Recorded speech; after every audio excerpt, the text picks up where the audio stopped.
Halo semuanya, jumpa lagi dengan saya Dr. Sung. Nah, kali ini kita sesi video panjang lagi nih. Kita mau belajar sama-sama.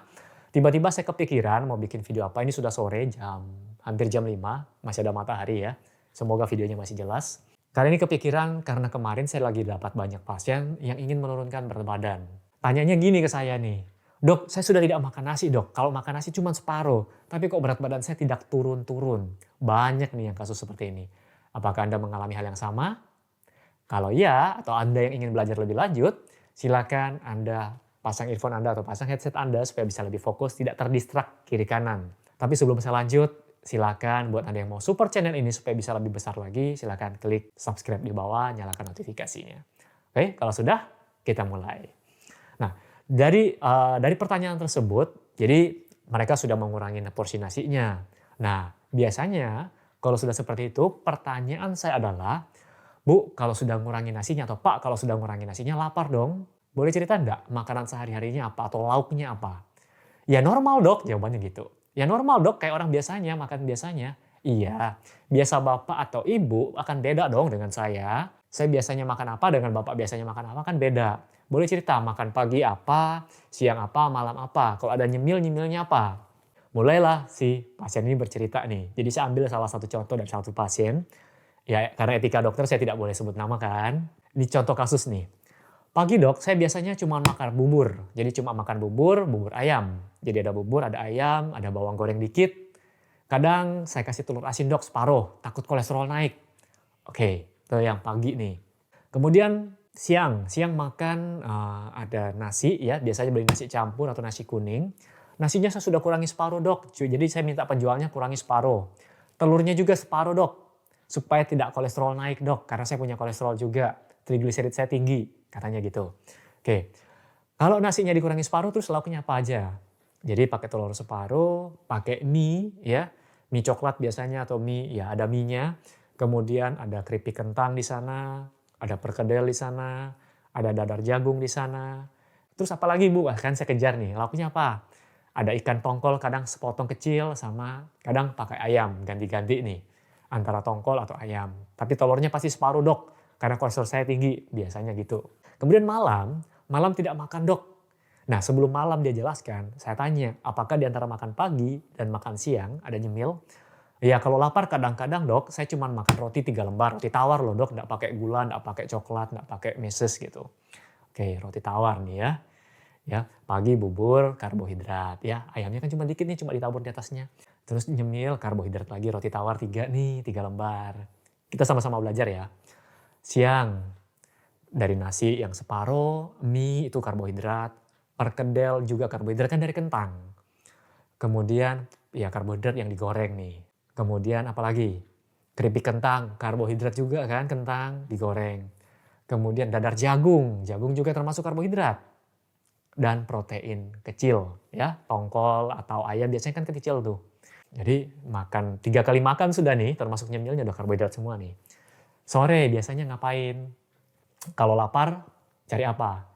Ya biasa saya ngantuk dok kalau sore, jadi saya perlu minum kopi. Nggak apa-apa kan dok? Ya jadi pasiennya akan nanya seperti itu. "Nggak apa-apa kan dok? Saya cuma beli kopi kok 1 gelas. Kopinya kopi apa?" Ya itu dok, kopi-kopi kekinian sekarang. Saya tidak sebut merek ya. Oke, kalau kita lihat kopi kekinian isinya apa?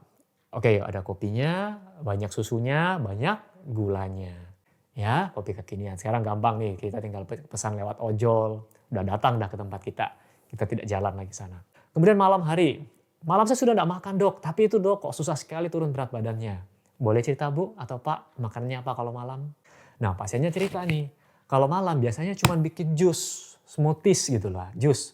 "Apa yang di jus Pak?" "Ya seadanya buah di rumah Pak." "Biasanya apa?" Saya kejar terus nih, biar tahu nih. Yang di jus adalah buah seperti kayak pisang, kemudian mangga, kalau ada musim mangga ya mangga, ya. Kemudian kadang pepaya, ya. Jadi kadang kalau malam itu sudah tidak makan nasi, makannya buah. Nah yang di jus itu kayak tadi. So dari semua pola makan ini kita bisa ngambil kesimpulan, tidak ada makan sayur dong, iya kan? Saya tanyakan balik, "Loh Pak, dalam 1 hari itu tidak ada makan sayur?" "Iya dok, saya tidak suka sayur dok, saya lebih pilih makan buah." Oke, sampai sini dapat ya gambaran besarnya nih, kita dapat gambaran besarnya. Oke. Jadi dari porsi makan 5 kali makan dalam sehari termasuk nyemilnya, semuanya tinggi karbohidrat, ada proteinnya sangat sedikit dan dan lemaknya dari gorengan, sumber gorengan. Nah, kalau porsi makan seperti ini terus-menerus dalam jangka panjang, bisa dipastikan tubuh kita akan mengalami peradangan. Kenapa? Yang dimasuk cuma karbohidrat yang non sayur lagi, ya, yang akan dirubah tubuh kita menjadi gula. Jadi tinggi gula dan minyak goreng nih. Kalau minyak dipanaskan dia akan rusak nih, jadi menyebabkan peradangan dalam tubuh kita. Nah, dalam jangka panjang akan menyebabkan peradangan, kemudian akan menyebabkan resistensi insulin dan wajar kalau berat badannya tidak kunjung turun. Kemudian ada lagi, biasanya pasien tidak cerita dengan lengkap. Kita nanyakan nih karena kebiasaan makan orang Indonesia. Saking banyaknya dapat pasien yang seperti itu, saya nanya, kalau kerupuk bagaimana dok? Suka nyemil kerupuk enggak? Oh iya dok, kerupuk putih terutama. Saya suka kerupuk putih katanya gitu. Oke, akhirnya saya jelasin. Pak, dengan pola makan bapak seperti ini atau dengan pola makan ibu seperti ini wajar kalau berat badan susah sekali turunnya. Jadi 5 kali makan, 5 kali kita bikin insulin kita naik tinggi. Karena karbohidrat semua nih yang kita makan. Jadi akhirnya saya jelasin nih komposisi piring makan yang baik. Oke. Nah, menurut WHO, porsi sayuran kita itu sekitar 400 gram.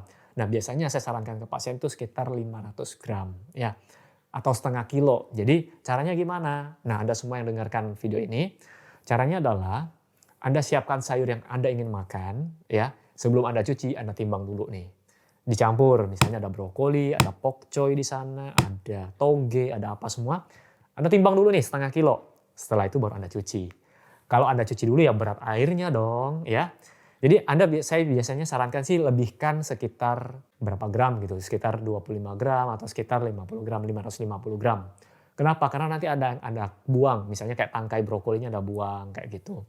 Jadi lebihkan sedikit, lebihkan 10% ya. Nah, kemudian setelah itu baru Anda cuci dan itu untuk jatah makan Anda, sayur Anda untuk 1 hari. Kenapa sayur penting?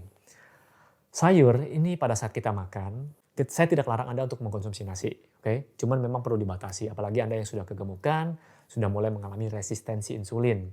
Apalagi kalau sudah didiagnosa diabetes, sebaiknya nasi Anda hindari. Kalau mau makan nasi sedikit saja ya 2-3 sendok, banyakin di sayurnya. Jadi porsi terbesar karbohidratnya adalah di sayuran. Ingat, sayuran juga termasuk karbohidrat. Ya, jadi bukan berarti Anda yang punya masalah kegemukan atau resistensi insulin tidak boleh makan karbohidrat sama sekali, tidak. Ya tetap butuh sayur. Kenapa? Dengan kita mengkombinasi ada sayurnya di sana, ini akan mencegah terjadinya lonjakan insulin atau lonjakan gula darah. Ketika gula darah ini lonjak naik, otomatis tubuh akan cepat memproduksi insulin dalam jumlah besar untuk menurunkan kadar gula darah. Ketika insulin diproduksi dalam jumlah besar dalam jangka panjang, nah ini dia, sering terjadi lonjakan insulin, akan sering terjadi penumpukan lemak dalam tubuh. Itu yang pertama. Karena insulin membantu penyimpanan lemak dalam tubuh kita. Kemudian yang kedua, semakin sering terjadi lonjakan insulin akan membuat tubuh kita semakin cepat terkena namanya resistensi insulin. Dan ini akan berkembang menjadi diabetes. Kemudian diabetes dengan komplikasi. Nah, kalau sudah komplikasi udah kemana-mana dah. Jadi dengan menambahkan sayur di dalam sana, ini akan membuat kita insulinnya tidak cepat diproduksi dalam jumlah besar atau tidak membuat tubuh kita cepat menyerap gula, ya. Jadi dalam 1 piring, saya biasanya menganjurkan untuk setengah piringnya itu sayur semua. Setengah piring. Mungkin selama ini kalau Anda makan setengah piringnya itu nasi, kalian diganti setengah piringnya sayur. Nah, porsi nasinya mungkin sekitar 20% sampai 25% dari piring Anda. Kemudian ada protein di sana. Nah, protein cari sumber yang baik, oke? Telur. Nah, telurnya diapakan dok? Ya, saran saya sih direbus. Matang atau setengah matang? Sebaiknya matang. Karena putih telur yang setengah matang atau tidak matang mentah, ini akan menghambat penyerapan biotin. Ilmu baru nih, ya. Oke. Sebenarnya di SB 30 Health sudah pernah saya bahas. Mungkin di sini saya bahas lagi ya. Jadi, telur, whole egg, jadi secara keseluruhan ya semuanya dimakan, putih telur dan kuning telur. Jadi kalau kita bilang top listnya protein itu sebenarnya telur. Nomor 2 baru ikan. Ya, jadi kalau top listnya. Tapi ketika kita mengkonsumsi ya bukan berarti hanya telur yang kita makan. Tetap kita rotasi nih. Ada telur, ada ikan. Nah untuk Anda yang vegetarian, yang vegan, sumber protein terbaik untuk saat ini adalah tempe kita di Indonesia. Jadi dengan berat tempenya perbandingan dengan proteinnya itu tinggi dibandingkan dengan tahu, dibandingkan dengan makanan lainnya. Ya. Jadi ada telur, ada ikan. Jadi kita lengkap nih, ada proteinnya, ada lemak baiknya. Nah, lemak baiknya dari mana? Anda bisa tambahkan alpukat, Anda bisa tambahkan VCO, virgin coconut oil, Anda bisa tambahkan kemudian ada VOO, virgin olive oil, kemudian bisa dari almond ya.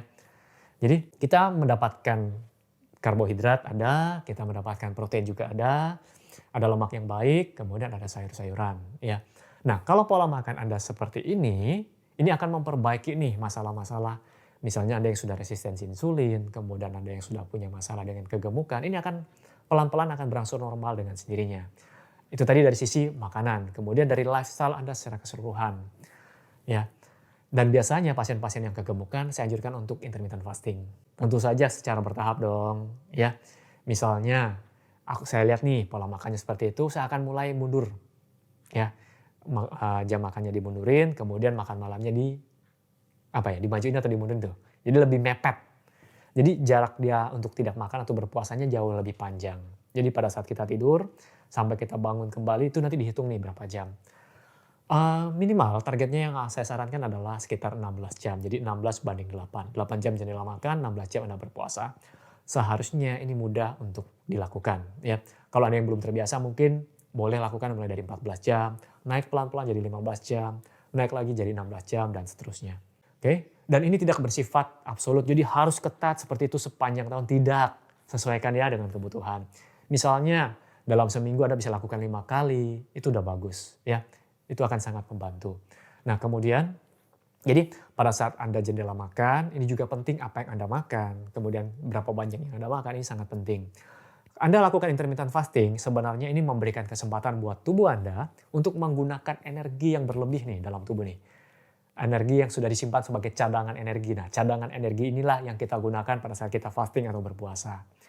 Kalau Anda isi makanan terus-menerus, apalagi saya kayak tadi nih 5 kali makan, kapan Anda kasih kesempatan buat tubuh Anda membakar cadangan makanan tadi, cadangan energi maksud saya. Ya, tubuh yang kelebihan cadangan energi akan disimpan dalam bentuk lemak. Nah, sudah disimpan dalam bentuk lemak, Anda makan terus lagi, tidak memberikan kesempatan cadangan ini dibakar. Akhirnya ya tidak akan turun-turun nih berat badannya. Sebenarnya tujuannya bukan hanya turun berat badan nih, tapi kita ingin mendapatkan tubuh yang sehat. Ya, jadi berat badan turun menjadi ideal, tapi juga sehat. Jadi bukan hanya sekedar Anda tidak makan atau Anda hanya makan apel kan pernah dengar ya? Orang diet cuma makan apel nih setiap harinya. Tidak juga seperti itu. Ya bisa turun, tapi yang ada tubuh Anda akan ambruk karena nutrisi harian Anda, kebutuhan harian. Tubuh kita tetap butuh energi setiap harinya untuk kita bernafas, untuk kita. Jadi kebutuhan energi basal atau dasar ya untuk kita tetap hidup gitu. Oke, mungkin sudah kepanjangan ya. Jadi topik kita kali ini adalah tentang diet. Ya semoga buat Anda yang sekarang ingin melakukan program diet, apapun itu, semoga bisa berhasil ya. Lakukan diet dengan baik, jadi jangan terlalu ketat, jangan sampai Anda terlalu stres, tetap nikmati prosesnya. Oke, semoga informasi bisa bermanfaat dan sampai jumpa di video saya selanjutnya. See you.